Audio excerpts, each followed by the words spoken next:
Hello everyone, welcome once again. सभी का स्वागत है DECE के लाइव टेलीकॉन्फ्रेंसिंग सत्र में।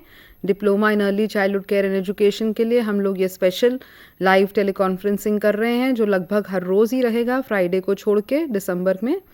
और आज हम 2 घंटे का सत्र करने वाले हैं, यानी 3 से 5 पूरा हम इसी प्रोग्राम के ऊपर अपना डिस्कशन करेंगे।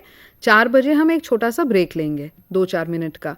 तो यानी कि आज अगर आप लोगों के प्रश्न हैं तो हमारे पास थोड़ा ज़्यादा समय है प्रश्नों के आंसर करने का, किसी भी एस्पेक्ट से रिलेटेड हो, चाहे असाइनमेंट से हो या टेक्स्ट पे जो हमने बात करी है। तो आज हम थोड़ा सा खुला सा आराम से सब प्रश्न उत्तर, किसी के कॉल, कई बार ये सुनने में आया है कि कईयों के कॉल मटेरियलाइज नहीं हो पाए, तो आज हम सभी के कॉल ले पाएंगे। आप लोग सब ज़रूर फ़ोन करिए।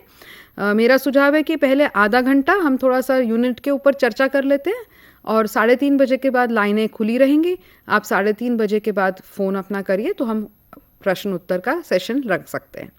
तो कल हमने जहाँ पे चर्चा समाप्त करी थी, हम लोग टॉडलर यानी कि 1 से 3 वर्ष की आयु के बच्चों का सामाजिक भावात्मक विकास किस प्रकार होता है, इस पे हम बात कर रहे थे।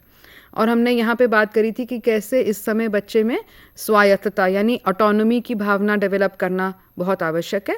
And if the child does not develop a sense of autonomy, the child develops a sense of shame and doubt. Then after that we spoke about how to develop how the feelings of altruism and empathy emerge in the child. बच्चा कैसे, बच्चे में परोपकारिता और समानुभूति की भावना किस प्रकार विकास होता है। और ये सब विकास, जैसे कि हम बोल चुके हैं, बच्चे की बढ़ती हुई बुद्धि यानी उसके संज्ञानात्मक विकास के साथ एसोसिएटेड है। तो हमने फिर ये भी चर्चा की थी कल कि समानुभूति और परोपकारिता के विकास को कैसे बढ़ावा दिया जा सकता है, बच्चे कैसे उसको इस एहसास को बढ़ावा दिया जा सकता है। फिर ये थोड़ी सी बात हमने दोहराई थी कल कि इस समय बच्चे दूसरे बच्चों में इंटरेस्ट दिखाने लगते हैं, परंतु अभी भी वो लोग लार्जली स्वयं अपने आप ही खेलते हैं, क्योंकि किसी और के साथ खेलने का मतलब है उस आदमी का नज़रिया लेना, और किसी और का नज़रिया लेना अभी बच्चों के अंदर ये भावना या ये जो एबिलिटी है ये डेवलप नहीं हो पाई। तो आज इसी बात पे आगे हम चर्चा करने जारी रखते हैं। आज हम यहाँ से शुरू करते हैं चर्चा कि बच्चे में फियर, एंगर और एग्रेशन यानी भय, गुस्सा और आक्रामक व्यवहार कैसे उत्पन्न होता है, क्यों उत्पन्न होता है, और हमारा हमेशा एडल्ट के प्रति हमारा क्या दृष्टिकोण उसके प्रति होना चाहिए। तो फियर, एंगर, एग्रेशन उम्र के साथ साथ ये बच्चों में दिखाई देने लगता है और इसके क्या कारण हो सकते हैं, इस पे देखते हैं। फियर यानी कि फियर जो है, जो न्यू बॉर्न है, वो कोई अचानक कोई लाउड मूवमेंट या सडन लाउड कोई नॉइज़ होता है तो उससे वो भय दिखाता है। थोड़ी देर बाद, जैसे हमने पहले पढ़ा था, स्ट्रेंजर एंग्जाइटी और सेपरेशन एंग्जाइटी यानी अननोन लोगों से भय और अपने जिनसे उसने लगाव स्थापित कर लिया है उन लोगों से बिछुड़ने का उसे भय होता है। और जैसे जैसे बच्चा, भय जो है ये एनवायरनमेंट को हम जैसे जैसे ज़्यादा एक्सपीरियंस करते हैं वैसे वैसे हमारा भय बढ़ता है, क्योंकि कुछ चीज़ अननोन होती है। जब हमें उसका एक्सप्लेनेशन पता नहीं चलता तो हम उससे भयभीत हो जाते हैं, अगर एक्सप्लेनेशन पता हो तो हमारे को भय कम लगता है। अब फॉर एग्जांपल छोटे बच्चों को थंडर, लाइटनिंग, डार्क, इन सब चीज़ों से थोड़ा भय लगता है क्योंकि उनके पास इसका एक्सप्लेनेशन नहीं है। और ख़ासकर यदि हम एडल्ट्स भी हैं और हम उन चीज़ों के प्रति हम भी भय दिखाते हैं तो जो बच्चे हैं वो हमारा भय ग्रहण कर लेते हैं। तो ये भी हमें थोड़ा कॉशियस होना है कि हम किन चीज़ों के प्रति भय दिखा रहे हैं। और कई बार तो मोस्ट अनफॉर्चुनेटली हम बच्चों के मन में बिना किसी कारण के भय दिखाते हैं। We begin to use fear as a means of disciplining और ट्रेनिंग द चाइल्ड। हम सभी जानते हैं और हम सभी इस चीज़ के दोषी हैं एक तरीके से। हम कहते हैं ना, ये खाना जल्दी खा लो नहीं तो पुलिस आके आपको ले जाएगा। पुलिस ने कभी नहीं ले जाना आपको ज़िंदगी भर, जब तक कि आप कुछ क्राइम ही ना कर दो। पर हम क्या 1 और 2 और 3 साल से बच्चे के अंदर ऐसा भय डालना शुरू कर देते हैं, या हम कह देते हैं कि खाना जल्दी खा लो नहीं तो वो जो बिल्ली है ना वो आके तुम्हारा कुछ ले जाएगी। So these are unnecessary ways of parenting. ये बहुत ही मैं बोलूँगी कि संकीर्ण तरीका है पेरेंटिंग करने का। हमें अपना अभी काम, बहुत नैरो तरीका है पेरेंटिंग करने का। हमें अभी अपना काम निपटाना है, हम चाहते हैं बच्चा दूध पी ले तो हम अननेसेसरीली बच्चे के मन में कोई भय डाल देते हैं। और नॉट जस्ट दिस कि हमने अननेसेसरी भय डाला, हमने ये भी नहीं सोचा कि क्या इस समय बच्चे को दूध की ज़रूरत है, क्योंकि हम सोचते हैं कि 5 बज गए इसलिए बच्चे को दूध पीना है। बच्चे की अपनी एक फूड, ईटिंग, बायोलॉजिकल क्लॉक है, परंतु हम अपने एडल्ट चीज़ें जो हैं हम इस कारण अननेसेसरी फियर्स बच्चे में क्रिएट करते हैं। तो इससे हम थोड़ा सा बचें और ऐसा ना करें। अब देखें कि अगर बच्चे को किसी बात से वास्तव में फियर है तो उसको हैंडल कैसे करना है। मान लो जेन्युइनली बच्चा किसी चीज़ से डरता है, जैसे कई एक दो बच्चों को मैं जानती हूँ तो कबूतर से डरते हैं, कोई एक बच्चे कोई रुई से डरते हैं छोटी सी उम्र में। तो एक तो हम उसका मजाक ना उड़ाएं, we should not laugh at it, अरे ये कोई बात है, ये कोई डरने की बात है, तुम कैसे बच्चे हो, तुम तो डरपोक हो, ऐसे शब्द हम ना कहें। और अगर हम बच्चे को कुछ रीजनिंग दें या एक्सप्लेनेशन दें तो हम उसके भय से उसको ओवरकम करा सकते हैं, परंतु जबरदस्ती बच्चे को उस चीज के, उस वस्तु के पास जाने को ना करें। कई लोग ऐसा सोचते हैं कि जिस चीज से हम भय करते हैं उसके पास जानबूझ के अगर हम व्यक्ति को ले जाएंगे, उसे कहेंगे नहीं नहीं तुम छुओ, ये रुई छुओ, क्या है इसमें डरने की बात। तो एक तो बच्चा ऑलरेडी भयभीत है, अभी 2-2.5 साल का है, उसको समझ भी नहीं आ रही कि मैं, वो यही सोचता है कि छूते ही मुझे कुछ होने वाला है, पर हम सोचते हैं कि नहीं उसको उस चीज़ को टच करवा के इसमें तो कुछ नहीं था, देखो ये तो क्या था, ऐसे करते हैं और बच्चा जो है उल्टा और ही ज़्यादा भयभीत उस चीज़ से हो जाता है। तो हमें दोनों बातें करनी है, ना तो हम अस्वाभाविक रूप से, ना तो हमें उस ऑब्जेक्ट से, फियर्ड ऑब्जेक्ट से हम अवॉइड करें, और ना ही हम अस्वाभाविक रूप से बच्चे को उससे फोर्स करें लेने के लिए। सो अवॉइडिंग द फियर्ड ऑब्जेक्ट से फियर बढ़ेगा, बार बार हम सोचे नहीं उधर से नहीं गुजरेंगे, उस गली में कुत्ता होता है, हम नहीं जाएंगे वहां से, वहां ना कुत्ता होता है। और जबरदस्ती कुत्ते से जा जाके भी मिलना, दोनों चीज, we have to avoid both things. Basic point is that if the child is feeling scared about something, अगर बच्चे को किसी चीज से डर है तो हम उससे प्यार से, पेशेंटली, समय लेकर ये बातचीत करें कि उसको क्यों डर लग रहा है। हो सकता है एक बार में ना बोले, 2 बार 3 बार, patiently if we discuss and reason with the child, gradually the child's feeling of fear about that object can go away. Sometimes it happens that children have very very deep fear about something, that is called phobia. Now बच्चा उस चीज़ को, कोई वो अगर ऐसी कोई चीज़ है तो उसको देख के उसके पसीने छूटते हैं या बिल्कुल हाल बेहाल हो जाता है। तो अगर ऐसा कोई स्थिति है तो उसके लिए हमें थोड़ी स्पेशलाइज्ड हेल्प की ज़रूरत पड़ेगी। शायद हम खुद उसको एक चाइल्डहुड सेंटर में या खुद उससे हम घर पे शायद निपट नहीं सकते हैं। तो फियर, एक नॉर्मल फियर जो होते हैं और जो फियर जो बिल्कुल फोबिया हो जाता है कि हम बिल्कुल उसको बर्दाश्त ही नहीं कर पाता, इन दोनों में हमें भेद करना बहुत ज़रूरी है। और एक बात हम ये भी समझें, फियर के बारे में ही थोड़ा सा आगे चर्चा मैं ये करूंगी कि थोड़ा बहुत फियर होना बहुत आवश्यक भी है। It is important to be afraid to a certain extent. मान लो बच्चे को डर ही ना हो तो वो तो कोई भी गर्म चीज़, भारी चीज़, कहीं पे भी किसी चीज़ में भी हाथ लगा देगा। तो थोड़ा सा fear, normal amounts of fear is actually good for your growth and development, because it helps you to understand and reason about things. It is only when fear is excessive, बहुत ज़्यादा जब बढ़ जाए तो हमें उसके लिए कुछ एक्शन लेने की बात आ सकती है। तो अब अगले पहलू पे चलते हैं, about social emotional development, which is anger and aggression, यानी गुस्सा होना और आक्रामक व्यवहार। अब सभी लोगों को हम कहते हैं गुस्सा आता है और आक्रामक व्यवहार सभी लोग दर्शाते हैं, तो बच्चे भी दर्शाते हैं, परंतु जो मुख्य बात हम यहाँ पे डिस्कस करने वाले हैं, हम ये समझने वाले हैं कि बच्चे कैसे आक्रामक व्यवहार दिखाते हैं, क्यों आक्रामक व्यवहार दिखाते हैं और हमें उससे कैसे निपटना है। हम ये ना कहें कि गुस्सा तो आ ही जाता है, ऐसा 2 बच्चे हैं खेल रहे हैं तो लड़ेंगे ही, थोड़ी लड़ाई मड़ाई मार कुटाई ये तो हो ही जाती है। ऐसा ये कोई निर्धारित नहीं है कि लोगों के बीच के परस्पर के संबंध आक्रामक या अग्रेशन के हों। आक्रामक व्यवहार या गुस्सा करना ये बच्चों में भी और वयस्कों में भी एक सीखी हुई चीज़ है। ऐसा नहीं है कि हम पैदाइशी गुस्से वाले होते हैं और पैदाइशी हमें सिचुएशन से निपटने का तरीका गुस्सा करना है, ऐसा नहीं है। ये सीखा हुआ रिस्पॉन्स है। और जैसे कि हम देखेंगे, हम क्या सीखते हैं, हम वो सीखते हैं जिसके लिए हमें कोई रिवॉर्ड मिलता है। रिवॉर्ड यानी हमें किसी प्रकार का उससे कोई बेनिफिट होता है।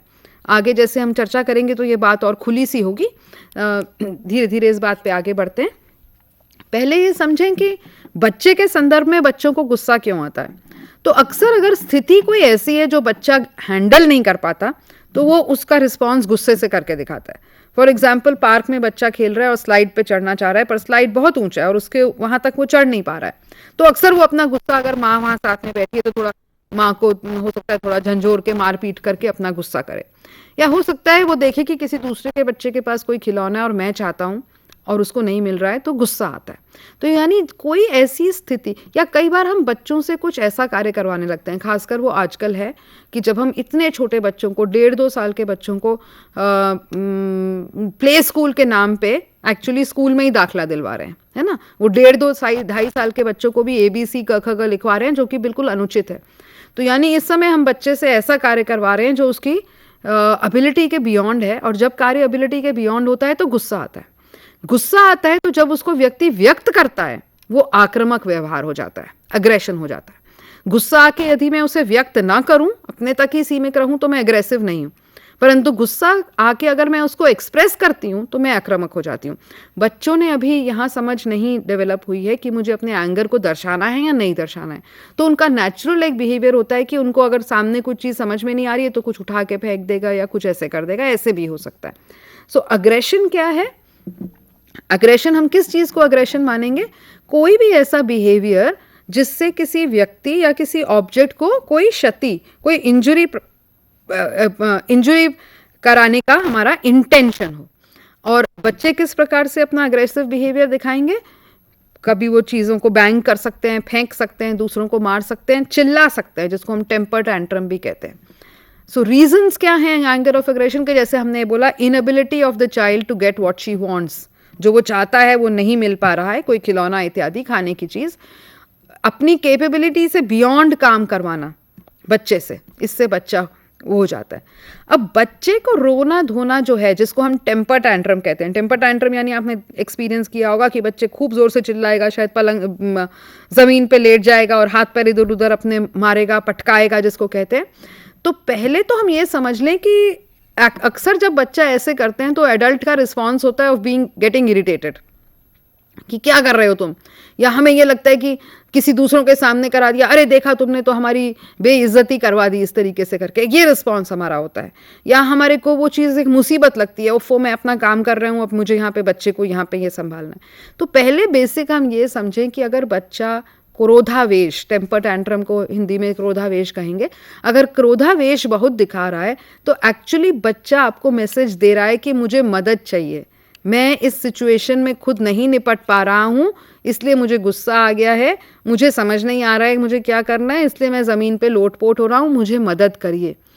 तो अगर हम बच्चे के क्रोधावेश या टेम्पर टैंट्रम या अग्रेशन के तरीके से, इस तरीके से नज़रिया समझते हैं, तो आप समझ ही सकते हैं हमारा रिस्पॉन्स बिल्कुल अलग होगा। और बजाय ये कि हम सोचें कि कैसा ज़िद्दी बच्चा है, हर चीज़ पे ऐसे ही अड़ियल करता है, इसकी तो ऐसी आदत ही है, तो हमारा रिस्पॉन्स उसके प्रति कंप्लीटली डिफरेंट होगा। तो firstly we need to understand the reason for why the child is behaving the way she is.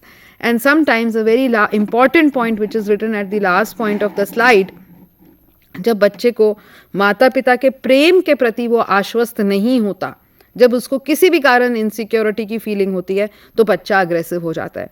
यहाँ पे ये भी समझें कि ये काफ़ी नहीं है कि माता पिता ये कहें हम तो बच्चे से प्यार करते हैं। पॉइंट इज़ नॉट कि आप बच्चे से प्यार करते हैं, पॉइंट इज़ कि बच्चे को एहसास हो रहा है कि आप उससे प्यार करते हैं या नहीं।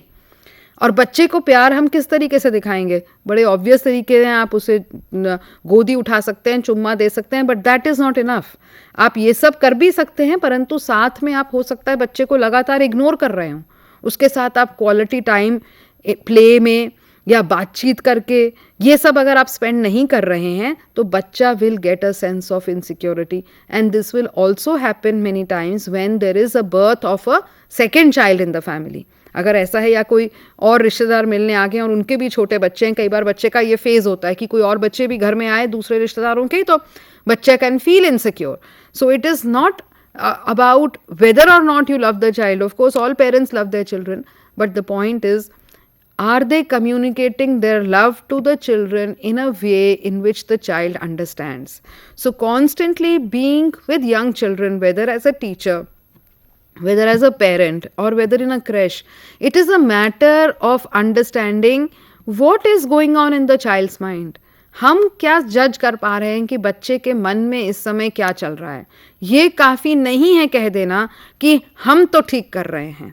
So that is one of the main messages that I want that we should understand and take away from this discussion today.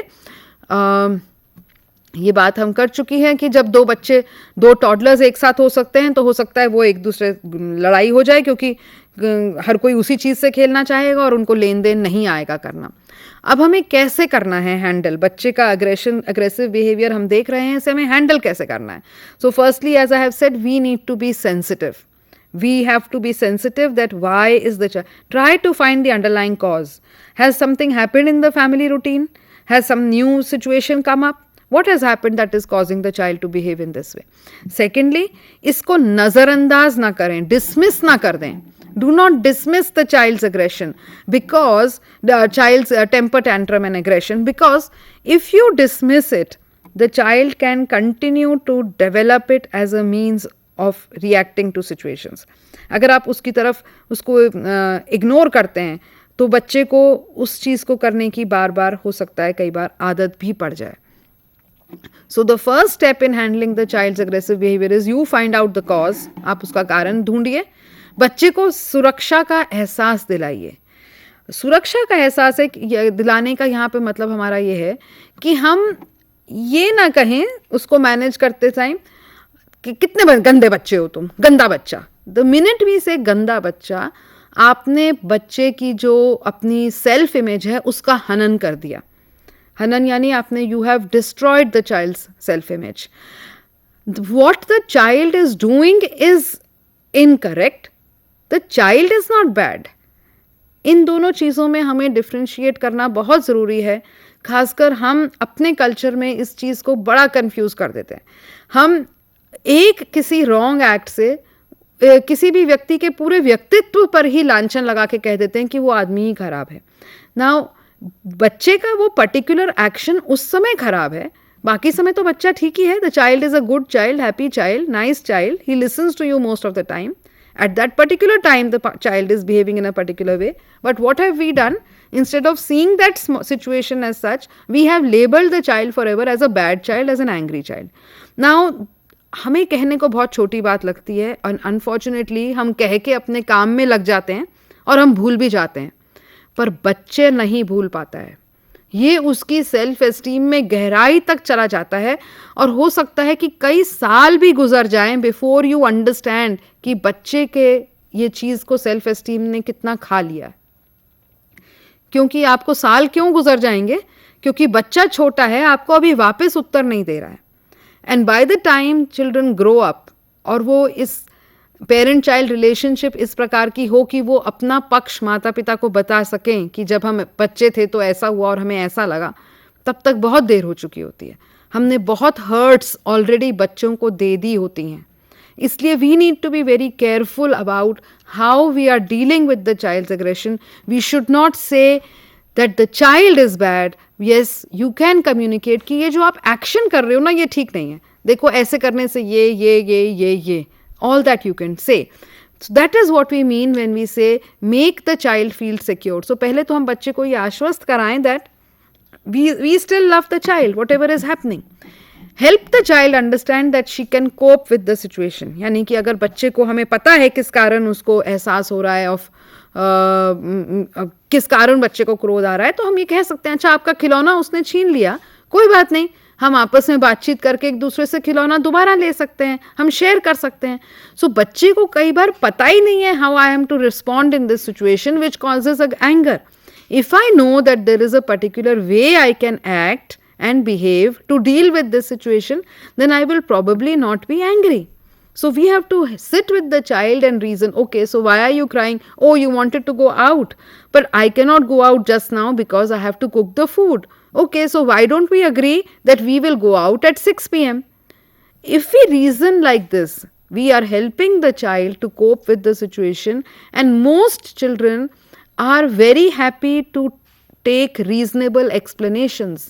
बच्चे रीज़न अगर दिया जाए जो तर्क संगत उनको लगे तो ऐसा नहीं है कि बच्चे उसे मानना नहीं चाहते हैं, परंतु हम एज एडल्ट्स वहाँ तक रीज़न ही नहीं देते हैं और केवल कमांड कर देते हैं, नहीं अभी नहीं जाना, नहीं जा सकते हम. तो हमने क्या मैसेज दिया बच्चे को कि बच्चे को लगेगा शायद अभी नहीं जाना, मतलब कभी भी नहीं जाना, ऑब्वियसली वो रोएगा. Had we been a bit more clear in our, so to say, disciplining the child and explaining the reason, the child would have been perhaps not thrown the temper tantrum at all, क्योंकि बच्चे को पता है कि जो मुझे चीज़ अभी चाहिए थी वो मुझे कुछ समय बाद मिल सकती है. So I'm just giving you examples. There are many more examples in the unit. और अपनी डे टू डे लाइफ में भी आप ये एग्जाम्पल्स देख सकेंगे. Reduce the child's frustration. जो भी चीज़ उसको इरिटेबल कर रही है उसको हम थोड़ा अगर हम हटाने की कोशिश कर सकें. सो मान ले if the child is feeling unhappy with the birth of another sibling because वो दूसरा जो छोटा बच्चा है वो लगातार माँ की गोदी में है, तो हम समय निकाल के उस बड़े बच्चे को भी अपनी गोदी में बिठाएं और दोनों को एक साथ गोदी में बिठाएं और बच्चे को आश्वस्त करें कि छोटे बच्चे के आने से बड़े बच्चे की जो भी जगह है वो वहीं बरकरार है. क्योंकि अभी बच्चा बहुत छोटा है, हो सकता है हर समय रीजनिंग काम ना करे, इसलिए जो एक बहुत अच्छा तरीका इस उम्र में चलता है वो है distraction. So distract the child. Distract मतलब उसका मन उस पॉइंट से हटा के किसी दूसरे में कर दें. अगर उसको ये चीज़ चाहिए थी तो कुछ और दिखा दें. अक्सर दिस वर्क्स वेरी वेल. और जैसा कि मैं लगातार ही इसमें कहने में मेरा पूरा अभिप्राय है कि हमारा अपना ही बिहेवियर है which is responsible for aggression in children. इस बात को हम और खुला सा आगे जब प्री स्कूल ईयर्स में चर्चा करेंगे तो तब भी बात करेंगे. हमारा खुद ही का बिहेवियर जब आक्रामक होता है, खुद ही का हमारा बिहेवियर अनरीजनेबल होता है, when we do not explain to the child the reasons for our actions and the child's actions, it is then that the child learns to tends to become more and more aggressive. So this is a longish discussion on aggression. Let us come to the next topic in social development. सामाजिक विकास का एक और पहलू उठाते हैं और वो है self concept. Madam, will you take the call? Yes, we will take the call. Please give us the call if it is there.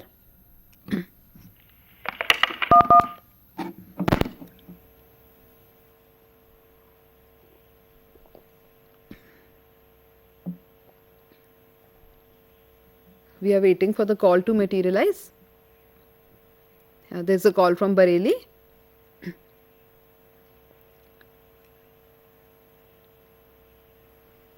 Bareilly, we are waiting for you. Please अपना. Hello yes ma'am.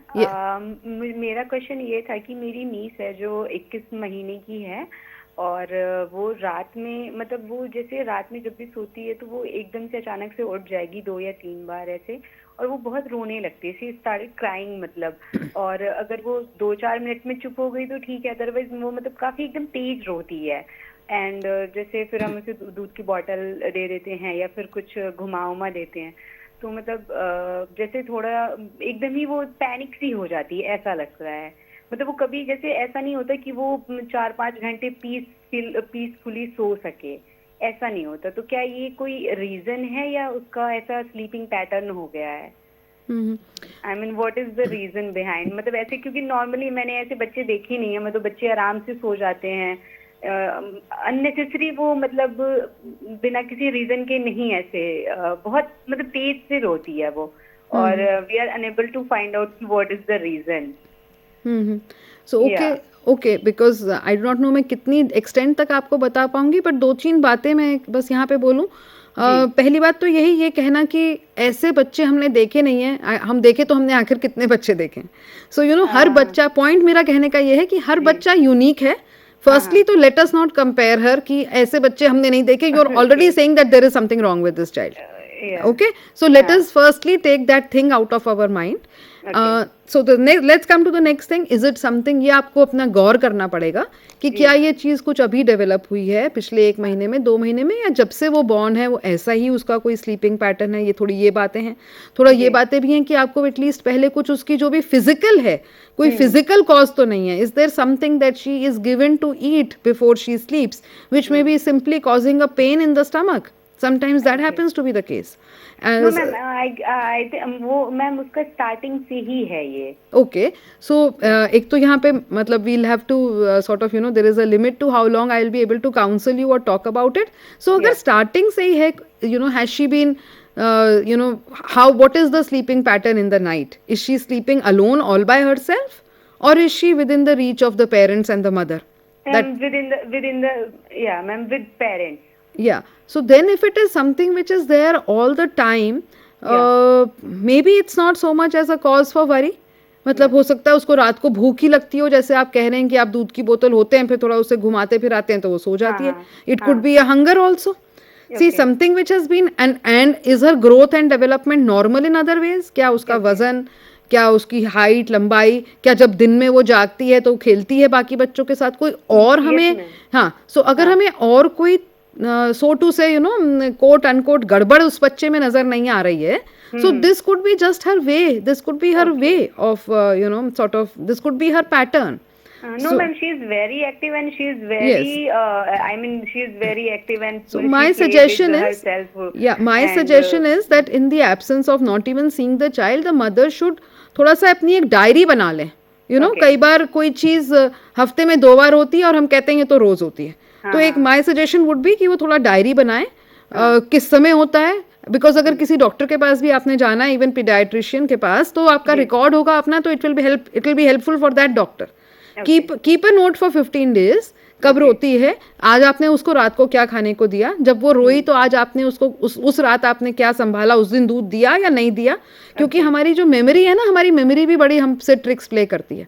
okay, ma'am. 2 दिन कुछ गड़बड़ होता है तो हम उसको कह देते हैं ये तो हमेशा ही ऐसे होता है. हाँ, so if you are really worried about this issue, the first thing is you have to at least take a period of about 10 days and note exactly what the child was, when the child slept, what was she fed before she slept, what time did she wake up, what was the time, for how long did she wake up, was there any particular cause, when she woke up what did the mother do.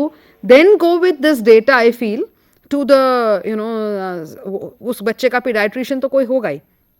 And I think that the best thing to go is to first refer it to the child. But in the absence of everything else, कई बार हमें माँ बेचारी को पूरी रात नींद नहीं आ रही होगी, है ना.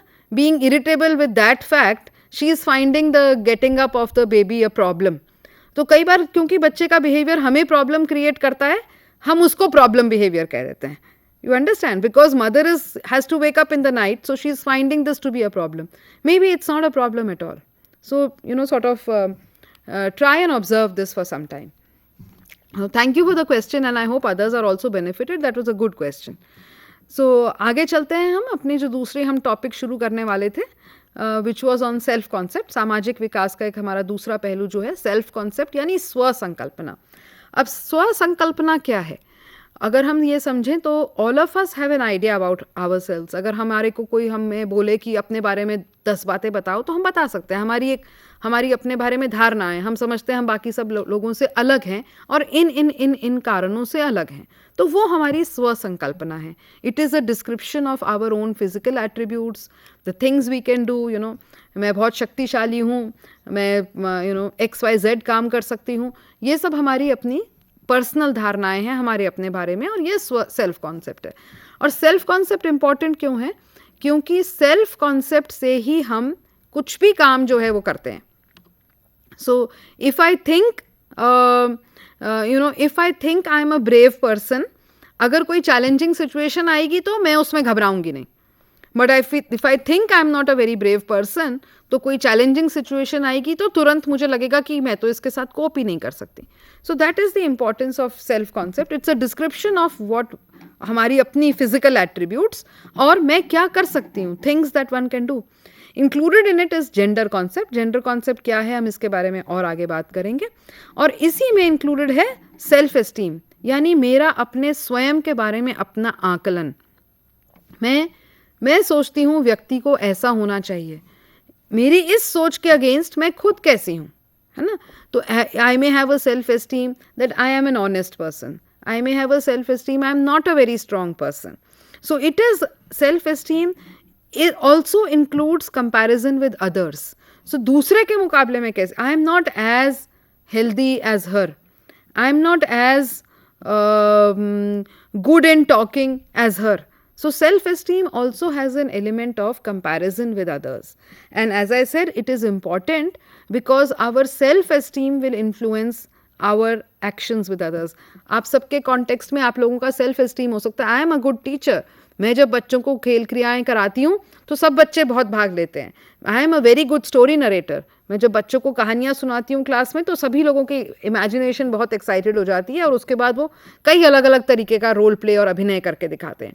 सो all of our self esteem can be related to the different roles we play in our life. हम लोग सभी माता पिता हैं, अंकल आंटी हैं, टीचर हैं, व्यावसायिक हैं, किसी का बेटी किसी का बेटा है, बहू हैं, हस्बैंड हैं। तो ये सब चीज़ें जो हैं हमारे सेल्फ कॉन्सेप्ट का हिस्सा होता है।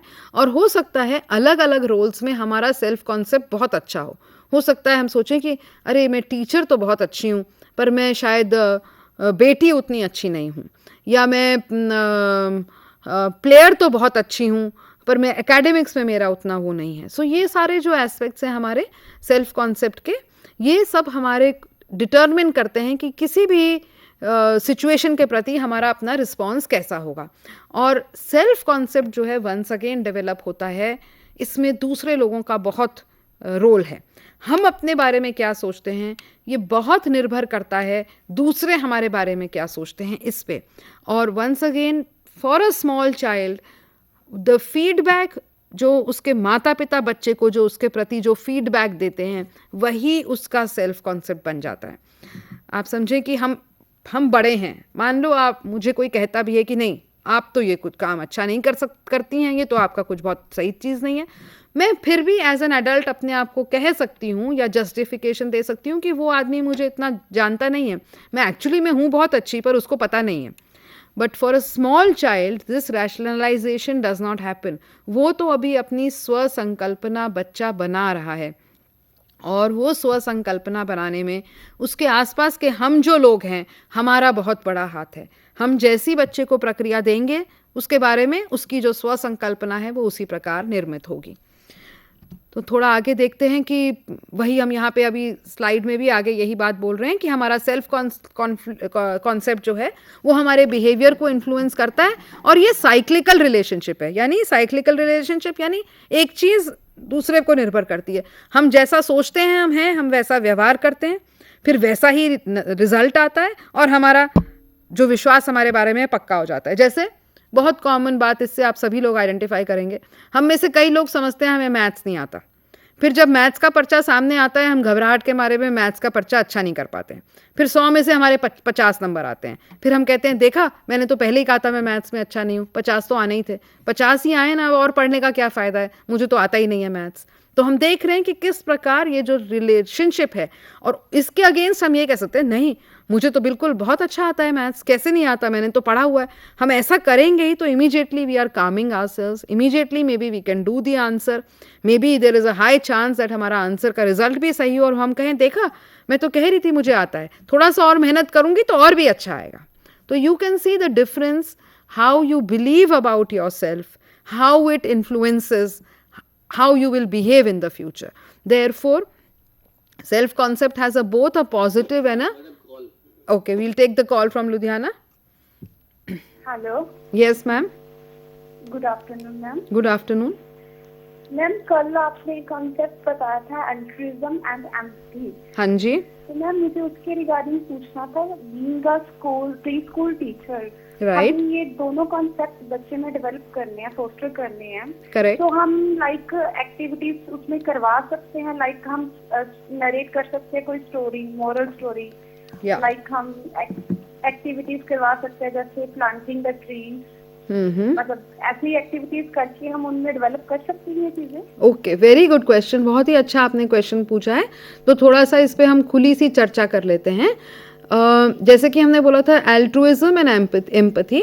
एल्ट्रुइज्म मीन्स परोपकारिता, किसी दूसरे के व्यक्ति के लिए कुछ ऐसा करना ताकि हमें उससे खुद के रिवॉर्ड की एक्सपेक्टेशन नहीं है। हम ये नहीं सोच रहे कि मैं उसका भला करूंगा तो कल को वो मेरा भला करेगा, इस फीलिंग के बिना किसी का भला करना इज एल्ट्रुइज्म।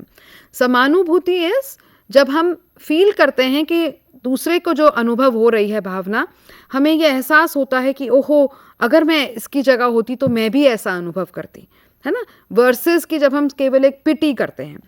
तो जो आपने उदाहरण बताए हैं मैडम, पहला उदाहरण आपने बोला मॉरल की स्टोरीज बताना।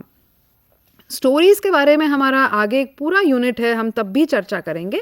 यहाँ आपको मैं छोटे में ये बताती हूँ कि विशेष रूप से मॉरल निकालते हुए स्टोरी बच्चों को सुनाने का कोई विशेष महत्व नहीं है, क्योंकि जो हम मॉरल निकालते हैं, मान लिया आप निकालेंगे मॉरल, हमेशा सच बोलना चाहिए, है ना। अब सच क्या है, किस चीज़ को सच कहते हैं, सच क्या हमेशा वही रहता है, ये सब बातें जो हैं ये बच्चे के लिए समझना बहुत मुश्किल हो जाता है। तो हम बड़े बड़े मॉरल की स्टोरी तो निकाल लेते हैं परंतु एक्शन नहीं करते। मॉरल वाली स्टोरी के साथ ये प्रॉब्लम है कि हम ये तो बोलेंगे कि इस स्टोरी से हमें मॉरल मिला, फॉर एग्जाम्पल कूड़ा नहीं फेंकना चाहिए आसपास, और 10 मिनट बाद हम देखेंगे कि शायद हम ही बिना डस्टबिन के कूड़ा फेंक दे रहे हैं। तो मॉरल वाली स्टोरीज के साथ इशू ये है दैट हम उसको केवल 10 मिनट वो मॉरल वाली कहानी छोड़ के वो मॉरलिटी तो भूल जाते हैं, जो अगले दिन के 4 घंटे बच्चे ने हमारे साथ रहना है उसमें हमारा बिहेवियर हो सकता है उस मॉरल वाली स्टोरी के ठीक विपरीत हो। सही, जैसे और एक स्कूल का एग्जाम्पल देती हूँ कि मॉरल आपकी स्टोरी का निकला कि अगर कोई कॉन्फ्लिक्ट सिचुएशन हो तो हमें ना उसे डिस्कशन से सुलझा लेना चाहिए।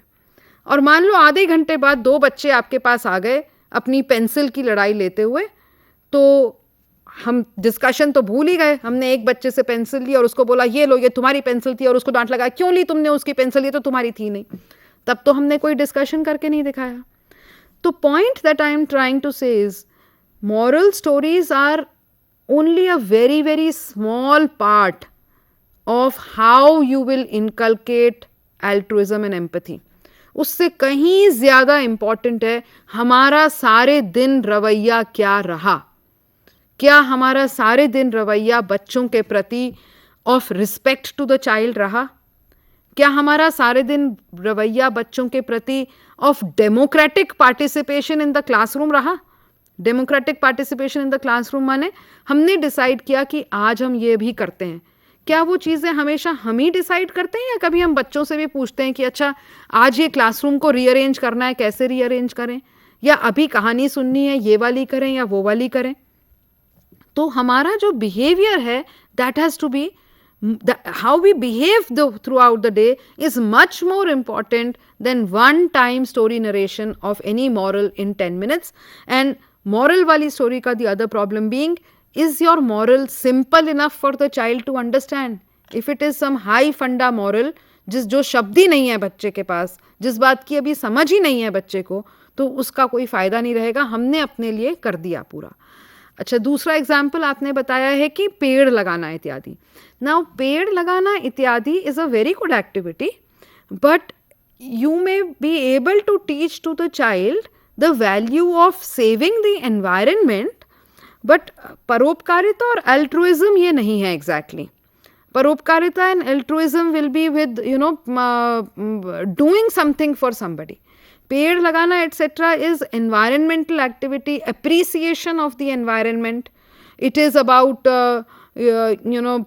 saving the environment, investing in the environment, but it is not directly परोपकारिता एंड समानुभूति।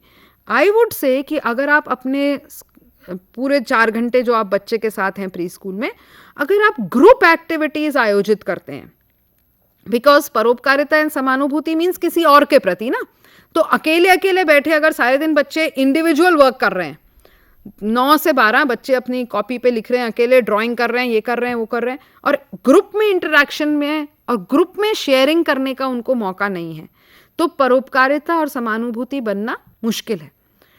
तो क्रिएट करें सिचुएशन जहां ग्रुप वर्क हो। आपके पास 5 क्रेयॉन हैं और 10 बच्चे हैं। Deliberately create this situation, discuss with children. क्या करें भाई, क्रेयॉन तो 5 हैं, आप लोग 10 हो, ड्राइंग सबको करनी है, आप लोग बता सकते हो क्या करें। If you organise this sort of a discussion even for 3 or 4 minutes, you will be amazed by the variety of responses which come from children, and paropkarita and samanubhuti will come from them instead of you telling them, and that is a much more better understanding of paropkarita. 2 बच्चे आपने बाहर बच्चों को खेलने भेजा, ball के ऊपर लड़ाई हो गई, कैसे कॉन्फ्लिक्ट ये रिजॉल्व करें, यहीं पे है ना। तो एक बच्चा रोता रोता आया, पूरी टीम 5 बच्चों की टीम आ गई आपके साथ, मैडम इसने इसको मारा। क्योंकि 5 बच्चे आ रहे हैं तो हमने यकीन कर लिया कि ये 5 बच्चे ज़रूर सही कर रहे होंगे, जिस बच्चे ने पिटाई करी है यही गलत होगा, तो हमने भी तुरंत उस बच्चे के साथ उन 5 बच्चों के हम साइड हो गए। हमने तो वहाँ कोई परोपकारिता और समानुभूति की नहीं दिखाई। Did we try to explore कि what actually happened, Did we give an equal chance for the two children to present their point of view? These are the ways of actually inculcating परोपकारिता and समानुभूति, क्योंकि परोपकारिता और समानुभूति समाज में समाज के लोगों के साथ रह के बननी है, ना कि through some one time activity of planting a tree और किसी एनिमल उसमें जाके मान लो किसी गौशाला में गाऊ को खाना खिलाना. That is not exactly, that may be helping the animals or having a positive attitude towards the environment, but it is not exactly this. I hope my answer satisfies you. If not, you can ask another question. As I said, today we have enough time and we can take more calls and have more longer discussions, ताकि सभी को थोड़ा सा लगे कि कोई satisfactory answer उनको मिले. So let us continue further where we were. We were on self concept. And we were discussing कि सेल्फ कॉन्सेप्ट और बिहेवियर में किस प्रकार से एक साइक्लिकल रिलेशनशिप है. सो आई सेड कि किस प्रकार से अगर हम अपने आप को सेल्फ कॉन्सेप्ट को हमारा पॉजिटिव होगा किसी भी एक्शन के प्रति, तो हमारा अगले समय उस चीज़ को करने का हमारा और बिहेवियर, हम और उत्साहित होंगे और उसको और अच्छी तरीके से कर सकेंगे. सो पॉजिटिव सेल्फ कॉन्सेप्ट यानी सकारात्मक स्व संकल्पना अगर हमारी है तो हम सिचुएशंस और पीपल से ज़्यादा अच्छी तरह डील कर सकते हैं और हम we are willing to take more risks. अब यहाँ रिस्क से हमारा कोई ऐसा जोखिम की बात नहीं है. रिस्क से यहाँ पे हम वर्ड समझ लें, कुछ भी काम करना एक रिस्क इन्वॉल्व है, इन द सेंस कि सपोजिंग मैं यहाँ लेक्चर भी दे रही हूँ तो देर is a certain amount of risk. हो सकता है मैं सब कुछ भूल जाऊँ, हो सकता है जो मैं आपको बात बता रही हूँ वो अच्छे से ना बता पाऊँ, हो सकता है कि मैं आपकी अटेंशन ना होल्ड कर सकूं. So there is a risk involve in this activity. But supposing I come with a positive self concept कि नहीं मैं कर पाऊंगी, टीचर्स कुछ वहाँ से पूछेंगे, थोड़ा मैं बोलूँगी, थोड़ा टीचर्स के कुछ क्वेश्चन आएंगे, हमारा सेशन अच्छा हो पाएगा. बजाय कि मैं इससे कहूँ कि नहीं पता नहीं कैसे टीचर्स पूछेंगे, मैं तो लर्नर्स को देख भी नहीं रही हूँ, मैं इस तरीके से तो मैंने कभी डील नहीं किया है, मैं तो इस चीज़ को कभी कर नहीं पाऊँगी. तो this will once again be influenced and be shown in my behavior. So अगर मैं सोचती हूँ, अगर मेरी स्वकल्पना पॉजिटिव है तो मैं थोड़ा सा जो रिस्की या मेरे को थोड़ा सा भयभीत करने वाला भी जो कोई सिचुएशन होगी तो मैं उस चीज़ को आगे बढ़ूंगी कि नहीं मैं कर सकती हूँ. और अगर मेरा स्वसंकल्पना नेगेटिव है तो मुझे ये फीलिंग रहेगी कि नहीं कोई और ही कर ले इस चीज़ को तो वो बेटर रहेगा. So this is the type of thing we have to be very careful that we are our actions in the classroom are helping each and every child to develop positive self-concept. It is not enough to say कि कुछ बच्चे तो होते हैं और कुछ नहीं, because actually जो बच्चे आपकी क्लास में already positive self concept display कर रहे हैं वो तो आप एक तरीके से समझिए कि वो उस वातावरण से आ रहे हैं जहाँ उनका पॉजिटिव सेल्फ कॉन्सेप्ट डेवलप हुआ है. जो बच्चे उल्टा सेल्फ कॉन्सेप्ट आपका पॉजिटिव नहीं दिखा रहे हैं, जो थोड़े से कोई चीज़ों को करने में घबराते हैं, इतने फॉरवर्ड होके नहीं आते हैं, उनके ऊपर है जो हमें ज़्यादा ध्यान केंद्रित करना है. And we have to help each and every child develop a very very positive self concept. And it is in the preschool years that most amount of development is happening. It is possible that the child may not remember the preschool teacher, but believe me that it is the preschool teacher who has the most lasting impact on the child's development. Yeah, we have another call. Yeah, call from Barnala. Hello. Yes, madam. हाँ जी ma'am, good afternoon. Good afternoon. Ma'am मैंने जो assignment का जो 2 number question है ना, एक minute madam, 2 number कौन सा सेक्शन वेक्शन भी तो बताइए. DEC 1. करेक्ट, सेक्शन ए की बात कर रहे हैं सर. हाँ जी मैम, ए की. हाँ बताइए. उसका जो 2 नंबर क्वेश्चन है ना, 3 से 6 वर्ष के बच्चों के समूह को शाला शिक्षा प्रदान करने का महत्व विस्तार से वर्णन कीजिए. जी. तो मैम इसको मुझे चंगी तरह समझ नहीं लगा, इसका क्वेश्चन का मीनिंग क्या है वो समझाइए. अच्छा, मीनिंग क्या है? तो एक मीनिंग मैं बता देती हूँ. जस्ट एक छोटी सी एक टिप भी आप सभी लोगों को दे रही हूँ. असाइनमेंट जो है दोनों इंग्लिश और हिंदी में उपलब्ध हैं वेबसाइट पे. कई बार अगर इंग्लिश समझ के प्रश्न ना समझे तो हिंदी असाइनमेंट में उसको हिंदी में देख लें, और कई बार हिंदी में समझ ना आए तो उसको इंग्लिश में देख लें, कई बार उससे क्लियर हो जाती है बात। बट नो प्रॉब्लम, मैं आपको मतलब तो इसमें बहुत क्लियर ही है जैसा कि मुझे लग रहा है। Explain the importance of providing pre school education to children. हमें बच्चों को शाला पूर्व शिक्षा जो है वो 3 से 6 वर्ष की उम्र में दी जाती है। तो हम प्रश्न में ये पूछ रहे हैं कि 3 से 6 वर्ष के बच्चों को शाला पूर्व शिक्षा क्यों दी जानी चाहिए। आपने अगर कोर्स मटेरियल पढ़ा है तो ये ब्लॉक 1 के यूनिट 4 में आपको इसका कुछ इशारा मिलेगा, वहाँ पे इस बारे में डिस्कशन है। So I hope this clarifies the question to you. You have to talk about why we should provide preschool education to children in the 3 to 6 age group. Yes, please. Hello. हाँ जी।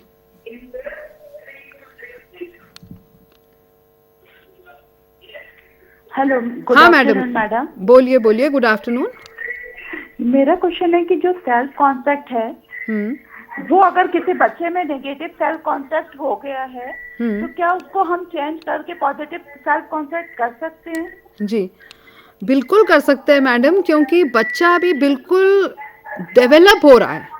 ही is very much receptive to, उसको वो अभी अलग अलग प्रकार की प्रक्रियाओं के प्रति पूरा संवेदनशील है। पॉइंट ये है कि पहले तो पता करें कि नेगेटिव सेल्फ कॉन्सेप्ट हुआ क्यों है।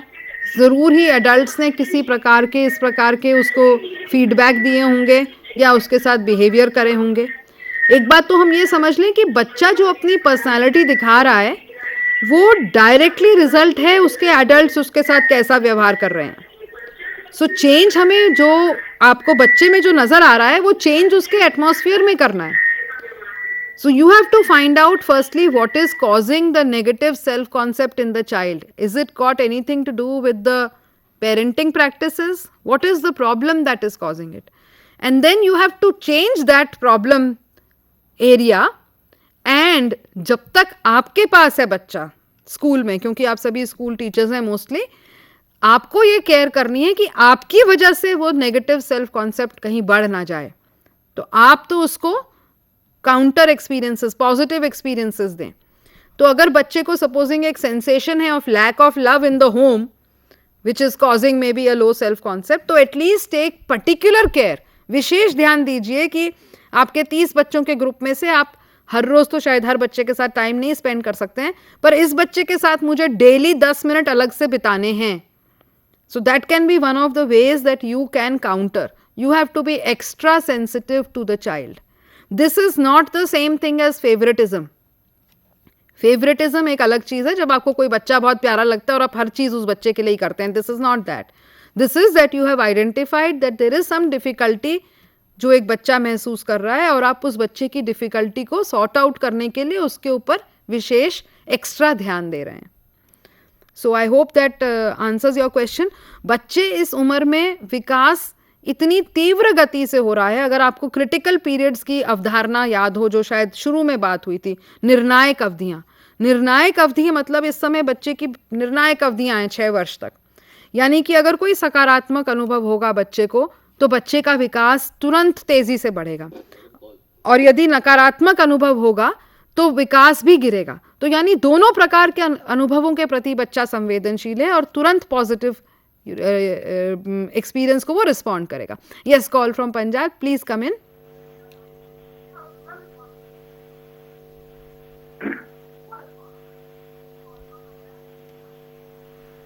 बोलिए।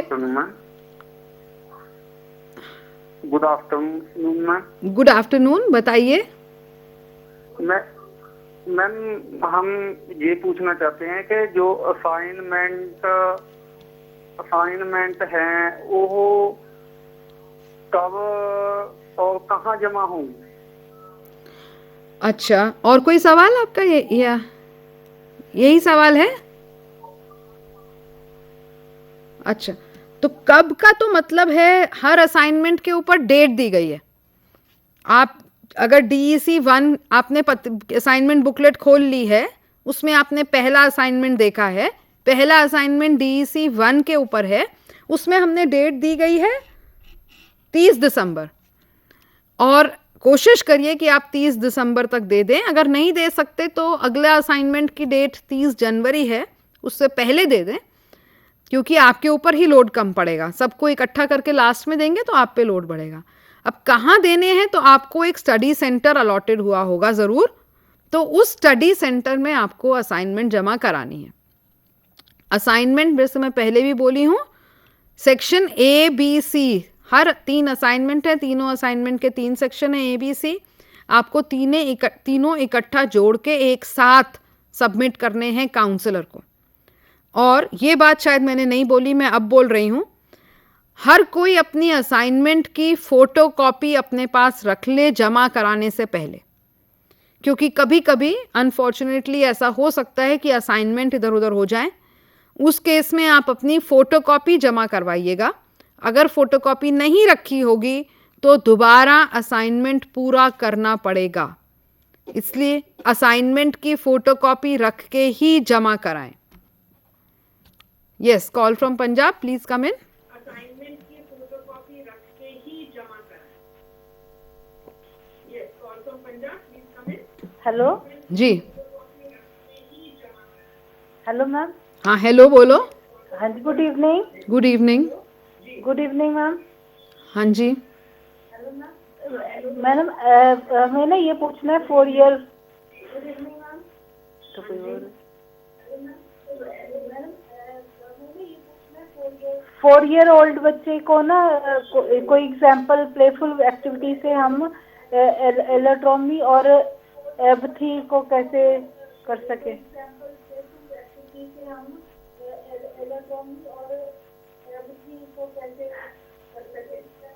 अच्छा, एल्ट्रुइज्म, ठीक है। तो अभी तो मैंने इतनी विस्तार में बताया इसके ऊपर। मैंने आपको यही बताया था कि कोई एक विशेष प्ले एक्टिविटी, अक्सर ये जो चीज़ें हैं इसके लिए आप प्ले एक्टिविटी ऐसी करिए जिसमें ग्रुप में काम करना हो। फॉर एग्जाम्पल, आप कोई ऐसा सिचुएशन है, मान लो आप सब लोगों को ग्रुप में काम करना है और रिसोर्सेज आपके पास कम है, तो आप इसमें एक डिस्कशन ऑर्गेनाइज करिए। ये भी एक एक्टिविटी ही है। आप एक इसको इमेजिनरी सिचुएशन बना सकते हैं। आप एक इमेजिनरी इसकी मनगढ़ंत सिचुएशन बना सकते हैं कि राजू यहाँ पे गया, उसके पास तो इतना सामान होना चाहिए था पर नहीं था, और जब वो वहाँ पहुँचा तो सभी बच्चों ने मांगा, तो अब बताओ वो क्या करे। तो आप इस तरीके के खुद ही इमेजिनरी सिचुएशन कॉन्टेक्स्ट क्रिएट कर सकते हैं और बच्चों में इन भावना के ऊपर बच्चों से बुलवाइए। हमें बच्चों को बताना नहीं है। Discussion is a play activity. जब हम बच्चों से चर्चा करते हैं तो यह भी एक खेल क्रिया है। हमारी प्ले बेस्ड एजुकेशन में यह एक खेल क्रिया है। तो सुबह का अगर आप मान लो मॉर्निंग सर्कल करते हैं बच्चों के साथ, सुबह जब बच्चे आते हैं और आप बच्चों के साथ बैठ के गाने, एक्सरसाइज इत्यादि उस समय करते हैं, तो उसके तुरंत बाद आप ऐसी कोई इमेजिनरी सिचुएशंस क्रिएट कर सकते हैं, पहले से ही सोच के रखें। और जब बच्चे आपस में वाद विवाद करेंगे, है ना, मान लीजिए एक बच्चा, कोई आपने एक कहानी सुनाई जो कि जिसमें परोपकारिता थी, तो पूरी कहानी मत सुना दीजिए। जैसे मान लीजिए कहीं यहाँ पे आया कि रिंकू ने मिंटू की बॉल छीन ली। अब आप यहीं कहानी को रोकिए और यहीं पे डिस्कशन बच्चे से करिए कि छीन ली तो क्या उसे छीननी चाहिए थी? आप अगर उसकी जगह होते तो क्या करते? अगर कम बॉल थी तो क्या किया जा सकता था? यानी हम कहने का मेरा मतलब यह है कि हम कहानी एक पढ़ते हैं और पढ़ी पढ़ाई कहानी बच्चों को एक सांस में शुरू करते हैं और ख़त्म कर देते हैं। हम ये सोचते हैं कि कहानी का ये ऑर्डर है, ऐसे ही चलेगी, परंतु कहानी भी तो किसी ने बनाई है ना। उस कहानी को तोड़ मोड़ करने का भी हक हमारा है। तो कहानी जैसे किताब में लिखी है वैसे सुनाना आवश्यक नहीं है। कहानी को माध्यम बनाइए बच्चों की समझ बढ़ाने का। कहानी को जहां मर्जी आप बीच में रोक सकते हैं, पलट सकते हैं, बच्चों के विचार पूछ सकते हैं बीच में, और इस प्रकार कहानी आगे बढ़ा सकते हैं। अब कोई एक विशेष खेल क्रिया नहीं है जिससे परोपकारिता और समानुभूति बढ़ जाएगी। कोई इंजेक्शन तो नहीं है जो हमने लगाना है बच्चों को कि ये लगाया और बच्चों में परोपकारिता और समानुभूति बढ़ गई। ये तो नहीं है। हम अपने आप को ही देखें कि पूरे दिन में हम कितनी परोपकारिता और समानुभूति के कार्य करते हैं, हम अपनी कैसे बढ़ा सकते हैं। ठीक जैसे हम अपनी बढ़ा सकते हैं वैसे ही इंटरेस्टिंग ढंग से हमें बच्चों की बढ़ानी है। तो खेल, कविताएं, परंतु इन पे चर्चा, ना कि बस केवल हम ये कहानी सुना दें क्योंकि कहानी सुनानी है, काम ओवर, आज की कहानी थी, सच बोलो और हमारा परोपकारिता का काम हो गया। Not that. कहने का मेरा भाव ये है, अगर अभी भी कुछ कंफ्यूजन हो तो प्लीज दोबारा पूछें। Yes, call from Punjab.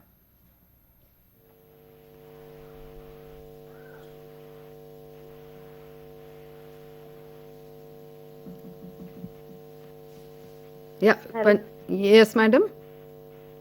Hello ma'am, हम पंजाब से बोल रहे हैं। Good afternoon. Good afternoon ma'am, हमारा सवाल है, जो असाइनमेंट DEC1 की है उसमें जो सेक्शन B है उसमें जो बच्चों और पेरेंट्स की रिकॉर्डिंग करनी है, क्या रिकॉर्डिंग भी सबमिट करवानी है? हाँ, एक सेकंड में। सेक्शन B में आप कोई विशेष एक्सरसाइज के बारे में बोल रहे हैं या थोड़ा सा कोई पर्टिकुलर एक्सरसाइज के बारे में बोल रहे हैं तो बताइए, मैं भी देख रही हूँ।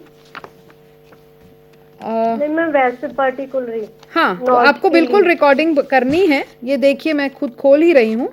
एक्सरसाइज नंबर 4 है जैसे। Yes ma'am. है ना?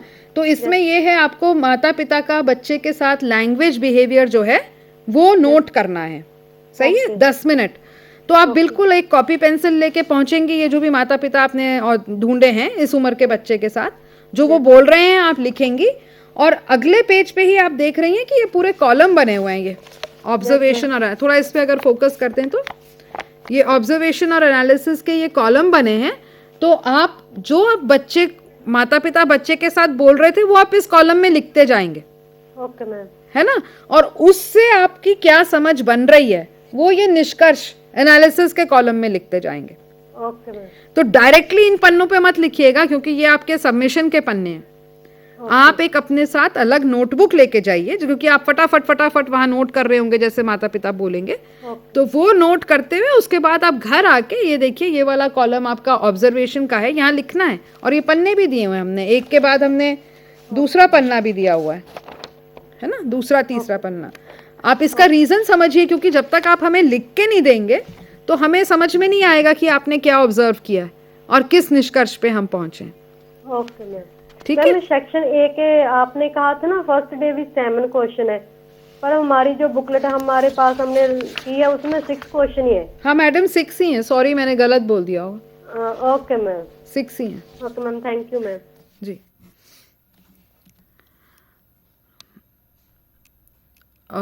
सेल्फ कॉन्सेप्ट के ऊपर हम बात कर रहे थे। चर्चा आगे बढ़ा सकते हैं या छोटा सा ब्रेक भी लिया जा सकता है इस समय। सो आई थिंक हम इस समय थोड़ा सा 5 मिनट का ब्रेक लेंगे। अगर किसी को कोई क्वेश्चन अनआंसर्ड लग रहा है तो दोबारा पूछिए, वरना हम इसी पे आगे अपनी चर्चा आगे जारी रखेंगे। 5 मिनट में दोबारा आते हैं।